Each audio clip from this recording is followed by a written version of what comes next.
바라노니 내가 네게 묻는 것을 내게 숨기지 말라. 내 주 왕은 말씀하옵소서. 이 모든 일에 요압이 너와 함께하였느냐? 내 주 왕의 살아계심을 두고 맹세하옵나니 내 주 왕의 말씀을 좌로나 우로나 옮길 자가 없으리이다. 왕의 종 요압이 내게 명령하였고 그가 이 모든 말을 왕의 여종의 입에 넣어주었사오니 이는 왕의 종 요압이 이 일의 형편을 바꾸려 하여 이렇게 함이니이다.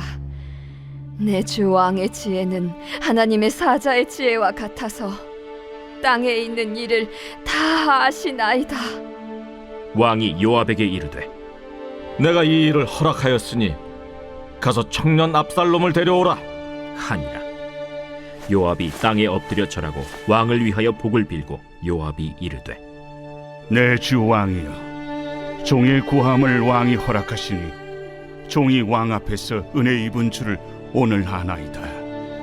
요압이 일어나 그술로 가서 압살롬을 데리고 예루살렘으로 오니 왕이 이르되 그를 그의 집으로 물러가게 하여 내 얼굴을 볼 수 없게 하라.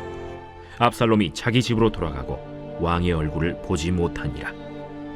온 이스라엘 가운데에서 압살롬같이 아름다움으로 크게 칭찬받는 자가 없었으니 그는 발바닥부터 정수리까지 흠이 없음이라.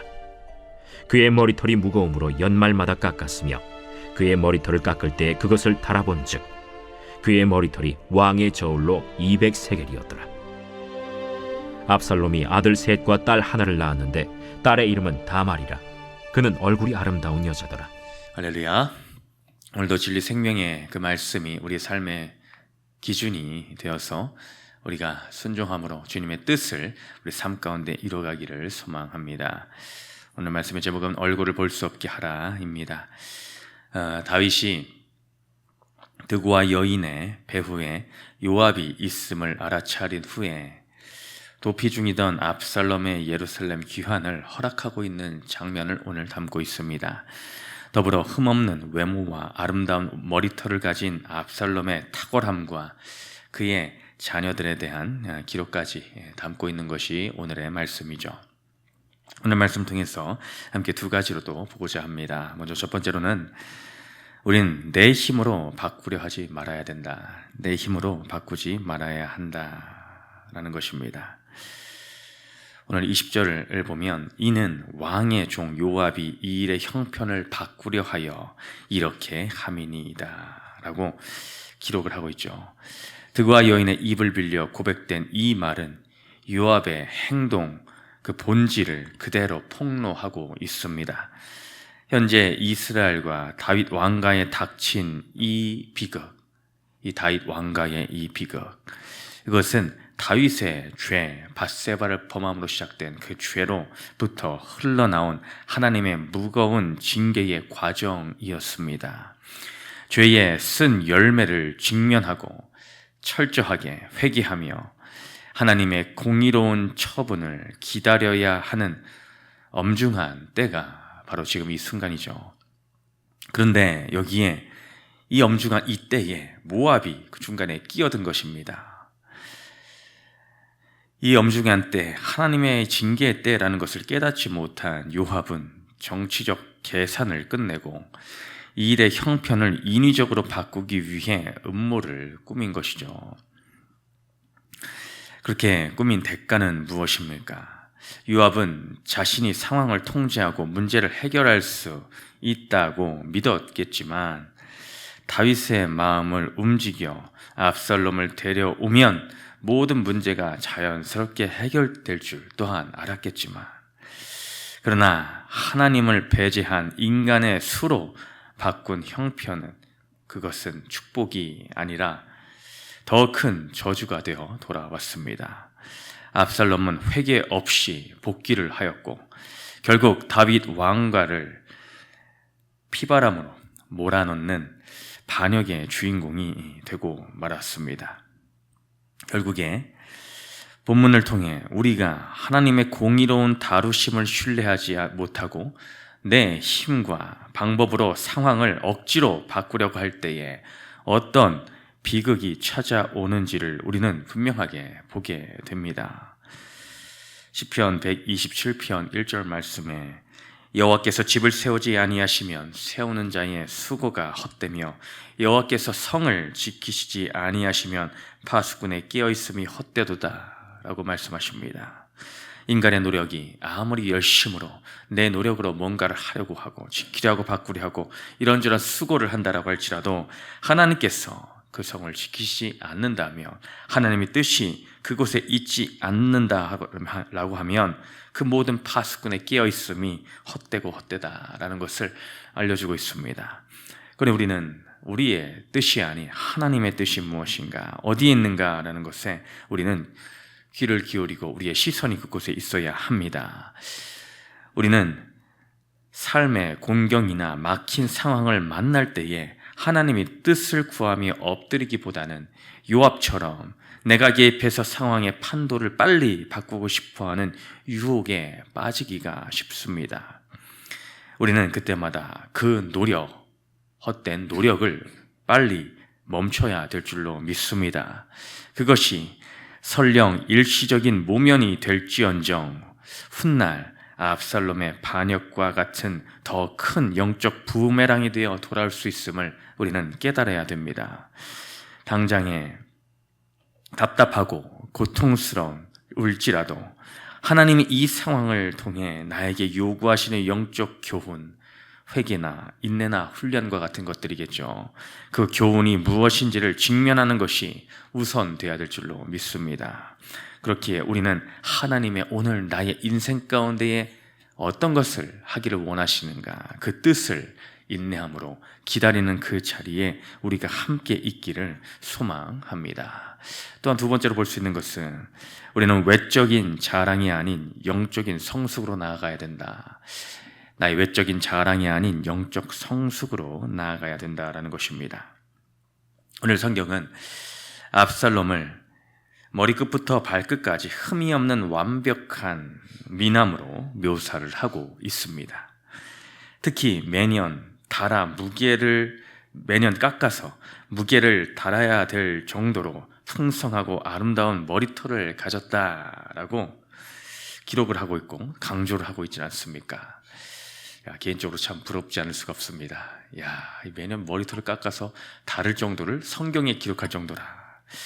심지어 그 단위까지 정확하게 기록하고 있지 않습니까? 200세겔이다라고. 200세겔은 오늘 도움말을 보면 약 2.3kg라고 말하고 있습니다. 머리카락이 2.3kg가 되려면 얼마나 모아야 될까라고 가늠도 되지 않을 정도의 부피이지는 않습니까? 그는 온 이스라엘의 칭송과 인기를 한몸에 받은 매력적인 인물이었음에 분명합니다. 하지만 성경이 그의 외모를 이렇게까지 기록한 것은 단순한 칭찬하기 위함, 그 외모 자체를 칭찬하기 위함이 아니다라는 것이죠. 이것은 비극의 복선이다라는 것입니다. 압살롬의 겉모습은 완벽했지만 그 내면에는 형제를 죽인 불안정한 그 마음과 아버지에 대한 원망과 왕권에 대한 탐욕으로 가득했습니다. 결정적으로 그가 그토록 자랑스러워하고 사람들의 부러움을 샀던 그 풍성한 머리털은 훗날 어떻게 됩니까? 그것은 전쟁터에서 상수리 나무가지에 걸려 그를 죽음으로 몰아넣는 덫이 되고 말지를 않습니까? 인간의 최고의 자랑거리가 하나님 없는 인생에서는 가장 치명적인 약점이 될 수 있다. 인생의 자랑거리가 하나님 없는 삶에는 가장 치명적인 약점이 될 수 있다. 우리는 그것을 오늘 기억해야 된다라고 오늘 이 인간적인 자랑거리를 통해서 우리에게 말씀을 통해 보여주고 있는 것이지 않겠습니까? 현대사회는 외모나 스펙, 재산, 평판 같은 보이는 조건에 열광을 합니다. 우리 역시 압살롬의 머리털처럼 남들에게 보여주고 자랑하고 싶은 무언가를 쌓는 일에 열중하고 있지는 않습니까? 성경은 말하죠. 사무엘상 16장 7절 말씀에 여호와께서 사무엘에게 이르시되 그의 용모와 키를 보지 말라. 내가 이미 그를 버렸노라. 내가 보는 것은 사람과 같지 아니하니 사람은 외모를 보거니와 나 여호와는 중심을 보느니라 하시더라. 사람은 외모를 보는 것에 발달되어 있습니다. 그러나 하나님은 외모 그 자체를 전혀 보지를 않으시고 중심, 하나님을 향한 그 마음의 그 중심만을 보고 계시다라고 기록하고 계시죠. 우리 역시 압살롬의 머리털처럼 남들에게 보여주고 자랑하고 싶은 그것은 과연 나에게 무엇인가? 그것을 오늘 기억해야 됩니다. 나는 내면의 영적 성숙과 외적인 조건을 가꾸는 것 중에 어디에 더 많은 시간과 에너지를 지금 투자를 하고 있는가? 내면의 영적 성숙인가? 아니면 외적인 조건인가? 지금 어디를 단정하는 것에 내 마음이 쓰이고 있는가를 점검해야 될 줄로 믿습니다. 세상이 칭찬하는 흠없는 외모가 아니라 하나님 보시기에 흠없는 중심, 세상 볼 때 흠없는 외모가 아닌 하나님 보시기에 흠없는 그 중심, 나는 그것을 갖추기 위해 힘쓰고 애쓰고 있는가? 내가 의지하고 자랑하는 세상 스펙이 있다면 그것이 우상이 되지 않도록 내려놓고 내면의 영성을 점검하는 기도로 오늘 하루를 시작하는 그 자리에 우리 모두가 있기를 소망합니다. 오늘 말씀을 통하여 우리는 내 힘으로 내 삶의 방향을 틀려 하는 것이 아니라 그곳에 하나님의 뜻이 무엇이 있을까에 더욱더 귀를 기울이며 주님의 뜻이 내 삶 가운데 이루어지듯이 주기도문의 고백에도 있지 않습니까? 하늘의 뜻이 이 땅 가운데 이루어지기를, 또한 내 마음 가운데 내 삶 가운데 이루어지기를, 내가 있는 곳에 주님의 뜻이 이루어지기를 오늘도 기도하며 내 자랑이 아닌 오직 주님을 자랑하며 주의 복음을 자랑하는 그 자리에 내게 주신 주님의 달란트를 사용하는 우리 모든 복된 공동체 되시기를 주님의 이름으로 축복합니다. 넘기셔서 적용 질문 세 번째 읽고 마칩니다. 시작. 나를 교만하게 하는 장점은 무엇입니까? 그것으로 나를 자랑합니까? 영혼을 구원하려고 애씁니까? 기도합니다. 사랑의 주님, 오늘도 주님의 진리의 말씀을 통하여 우리의 삶을 되돌아볼 수 있는 귀한 거울로 삼게 하여 주심에 감사합니다. 우리는 나에게 처한 주님의 징계의 때, 또한 어떤 훈련의 때가 찾아올 그때에 내 힘으로 당장에 그것을 벗어나려 발버둥치며 나의 온갖 세상적 지혜를 동원하여 애쓰고 힘쓰고 있지는 않습니까? 그러나 그것에 앞서 그곳에 하나님의 뜻이, 나의 인생을 향한 뜻이 있음을 주님 되돌아보게 하여 주시고 감사함으로 묵묵히 그 자리에 있게 하여 주시옵소서.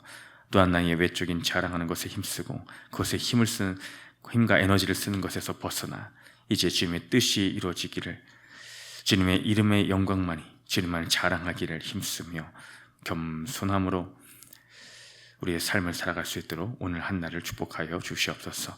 감사드리며 예수님의 이름으로 기도드렸습니다. 아멘.